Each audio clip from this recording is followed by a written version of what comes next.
Bismillahirrahmanirrahim. Elhamdülillahi Rabbil alemin. Vel akibetu lil muttaqin. Sallallahu teala ala Resulina Muhammed ve ala alihi ve ashabihi ecmain. Esselamu aleyküm ve rahmetullahi ve berekatuhu. Hazır internet bulaklarında, başka yerlerde kebir adamlardan şaylooga barganga bolboyt. Bul musulman dinne toora gelbeyt. Muna oşol toora emes. Bul kapırdın sisteması dep aytıp atkan adamdарды görüp atabız. Oşentip aytışıp adamdардын şaylooga bargandan tosup anan kim barsal günөөkөр bolup kapırlardын sisteması menen иштеп аткан adam қатары bağlап атышат. Elbette alardın bardыгы туура эмес айтып атышат. Ал эмес шайлоого баруу аманат, ошол аманатты аткаруу жана добуш берүү аманат деп айтсак, башка бир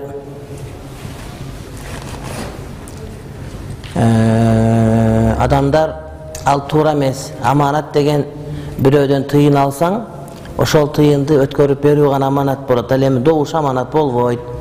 Мага добушун берген эмес дейт.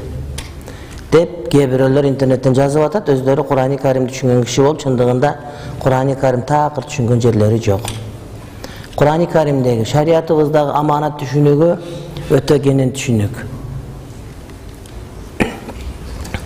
İnsanға берилген мүмкүнчүлүктүн бардыгы аманат деп эсептелет.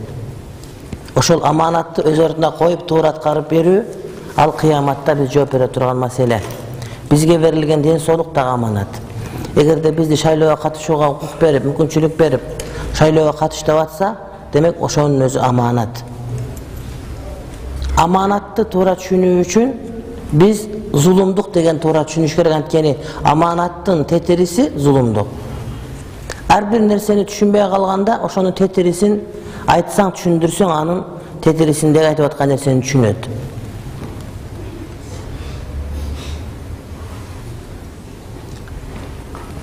Аманаттын тетириси зулумдук.